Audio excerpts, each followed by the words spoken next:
Yo, what's good? It's Capital X. It's Capital X TV.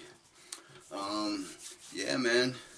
We are going to get right into it. I'm going to be speaking on Joe Rogan, Neil Young, Spotify, the whole controversy. And yeah, I know I'm a little bit behind on, this thing because, I mean, they're just really coming at Joe Rogan. First it was, with Neil Young and the whole controversy, behind him supposedly, allegedly spreading misinformation with the whole COVID situation. And then right after came another attack, calling him out for using the N-word. And I got a lot to say on that. And there was also another artist, other artists followed Neil Young, a couple other fossils, you know what I'm saying? It's like, yeah, fossils, you know what I'm saying? But nobody current that I know of has stepped up to jump off of Spotify behind Neil Young.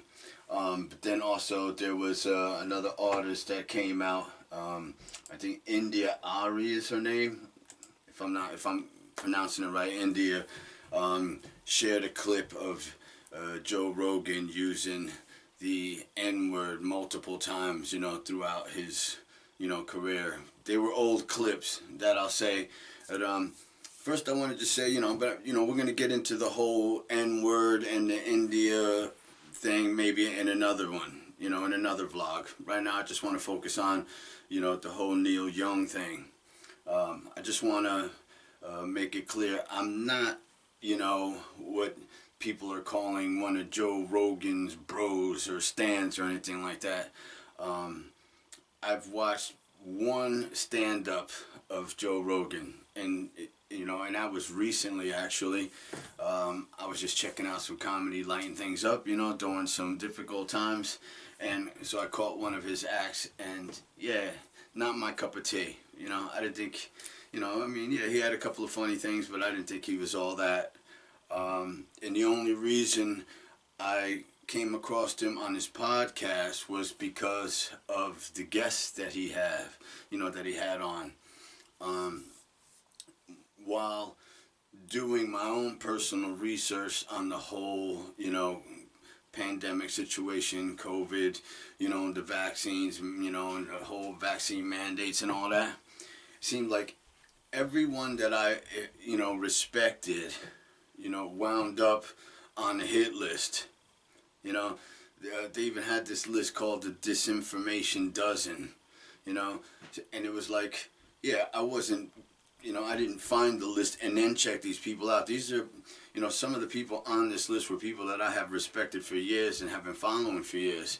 Because before the pandemic, I spent, a couple of years looking into the whole vaccine thing, the whole business of vaccinations for a number of reasons. Number one, I have two nephews in the United States that have autism, and my sister has always believed that it was due to the vaccinations. She's spent every moment with these boys, and yeah, gotta respect her instincts and her thing. So with that, I joined in on researching vaccinations after we believed that my nephews were harmed due to vaccinations. So I was digging from way back, and then as my son grew older and it got to the point where it was time for him to get vaccinated, I was, I had a lot of concerns, with, legitimate concerns, because I definitely believe that vaccines had something to do with autism. It's hard to prove, I'm not a scientist, but there have been some credible people that, kind of spoke out on it, and so I believe them, and so then here we go, like I said, I studied it even more once my son got of age, and here in Norway the vaccine schedule is much different than the United States. A lot less vaccinations, and I was able to, share my concerns with my son's doctor, and was able to have his vaccines spread out, and not be so concentrated and, and done so rapidly, and so I was cool with that, So it's not, I'm not anti-vax. I'm just, concerned, and want things explained, and I want to understand things, why we're doing these things. And in the United States, like I said, their vaccine schedule is insane. I had my sister forward me the schedule for my nephews, and it was like pages, where my son's was one page of, how many vaccines he was getting and what they were. Like I said, I was able to get them spaced out. But my nephews, it was a ridiculous amount of vaccinations, and there were some days where they were getting multiple vaccinations, at the same time on, in one day. I think my son never got more than one at a time, because I was there. There was some where he was supposed to get two, or whatever, in one appointment, but I got them spread out. So within my study and vaccinations over the years, like I said, there were some credible doctors and scientists, whatever you want to call them, that I looked up to and respected. And now, during this pandemic, they have been ostracized. They have just been outcast. And I know what that feels like, because when I was very active fighting against the death penalty in the U.S., proponents of the death penalty had put me up on websites. They had my picture, and they wrote all these, lies, trashing me, and I had come to find out that some of these proponents that would attack people that were fighting against the death penalty, they were actually paid. They were paid. They were paid by government officials, basically, to keep the public opinion for the death penalty, as we, with no resources or anything, we're out there trying to fight against the death penalty. It was just a weird situation, and I learned a lot about politics, how dirty, how down and dirty they can get. So fast forward here, the whole thing with Neil Young jumping off of Spotify, or announcing he's jumping off of Spotify because Joe Rogan is promoting, misinformation. I said that's how I came across his podcast. I'm not, I haven't watched many, half a dozen, if that. Like I said, I specifically went to hear the interview with these individuals that mainstream media has basically, blackballed. And not only that, not just blackballed, they're just, tearing these guys up and trying to make them look other than what they are. It's no different than, when police shoot, a young black male, and to justify shooting him, they'll be like, oh, he had marijuana in his system, or, he had a record, he got caught shoplifting, and it's like, so that made it okay for you to shoot them, kind of thing. But that's how they do it. They kind of, put you in a, shed a bad light on you, and that's a technique that they use, and that's what they have done to some of these doctors and scientists that have questioned, the current narrative that's out there and that's being pushed upon us, So it's like, that's why as soon as someone posts something about a certain, let's say pro-vaccine, what I do is I follow the money, okay? Who owns this, newspaper or this website, and who's funding it. And almost, every time that it's pro-vaccine, there's something, they're linked to someone that has, financial incentives towards the vaccination. These guys that, let's say, Joe Rogan has on his show, they have no financial investment in these vaccines, or with the companies that are manufacturing them, or anything. everybody else that's pushing for the vaccinations, you know, the vaccines mandates and all that, they have some tie to either Pfizer or the Bill Gates Foundation, you know. So, you know, when Neil Young, for instance, decided or announced that he was leaving Spotify because Joe Rogan was promoting, you know, misinformation, it was basically because of the guests that he had on there, some credible guests, you know. Dr. Malone, who was on there, who, you know, is credited with being an inventor of these vaccines or mRNA. You know, basically he owns like 9 patents or something like that. I mean, the dude's credible, you know, and yeah, he might be a little bit off the, you know, off the wall, but he's asking legitimate questions, you know, and they're questions that I had, you know, since the beginning, and I still yet to find an answer, and he's seeking the same answer. He's not the only one. There's plenty of them out there, and a lot of dirty politics going on. So, anyway, when Neil Young announced that he was leaving Spotify because of the misinformation for vaccines and whatnot, yeah, it's everywhere. That's why I'm speaking on it. I'm not one that frequents any mainstream media, but when things go viral and they just pop up on my phone and pop up everywhere I go, you know, yeah, I kind of look at it. I have to. So, when it comes to Neil Young, though, what's funny is, first and foremost, Neil Young's page is still on Spotify. Sure, a lot of his library has been removed, cool, but he still has a page, you know, he's still getting money from Spotify, you know, and that's probably due to the fact that the record company still has, you know, they still own him, you know, they still own him. So they do have certain songs.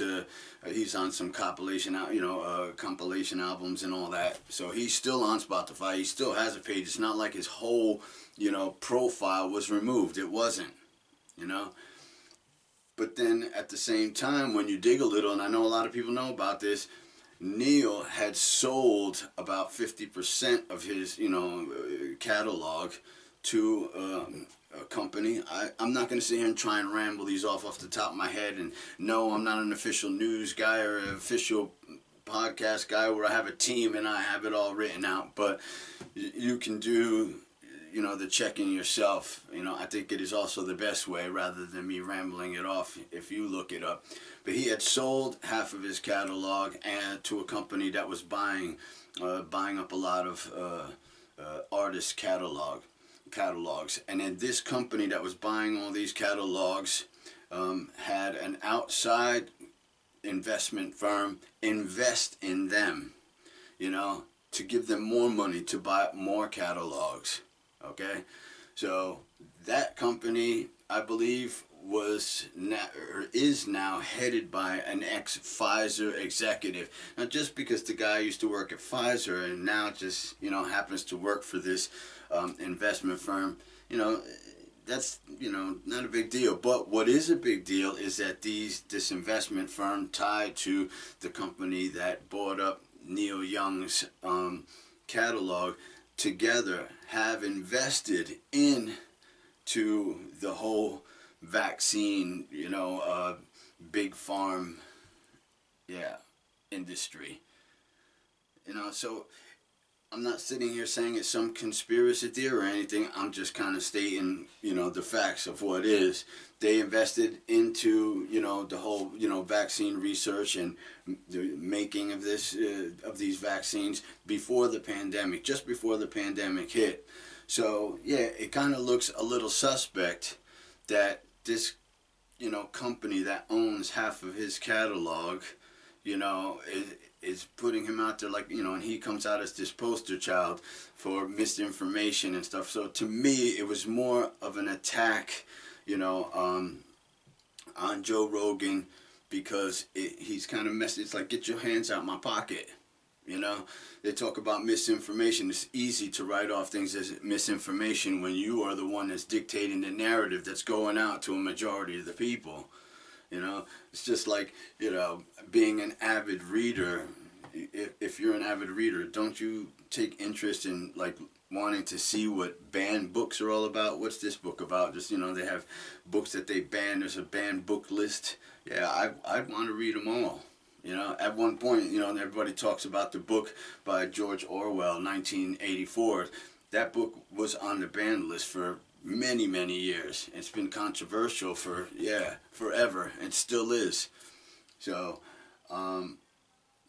you got to watch these, podcasts and see that that's what was, that's where the problem came up. It's when they had Malone and these other individuals that they say are creating,